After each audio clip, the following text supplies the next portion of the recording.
अस्सलाम वालेकुम। मेरा नाम राना अहमद मुख्तार एडवोकेट है। मैं कचहरी फिरोजवाला में प्रैक्टिस करता हूं और बार मेंबर हूं। 5 सितंबर को पेश आने वाले वाकया को मीडिया गलत रंग दे रही है। हालांकि वाकया कुछ इस तरह है कि मैंने किसी लेडी कांस्टेबल को थप्पड़ नहीं मारा है, मैंने किसी लेडी कांस्टेबल पर तशद्दुद नहीं किया है। मेरी तकरार गेट पे खड़े मुलाजिम अली अहमद से हुई है।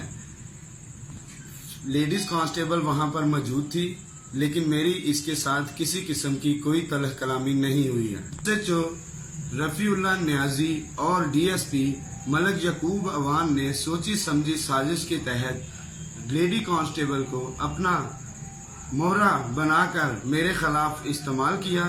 लेडी कांस्टेबल एसएचओ और डीएसपी के कहने पर की इमां पर वीडियोस बनाकर अपलोड कर रही है और मुकदमे को गलत रंग दे रही है।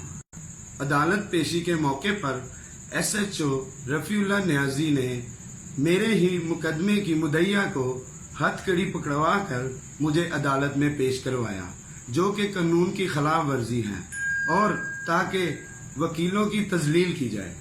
एसएचओ रफीउल्लाह नियाजी और डीएसपी यकूब अवान की मौतली तक मेरा एहतजाज जारी रहेगा और मुकदमे का फैसला अदालत करेगी, क्योंकि केस अदालत में है।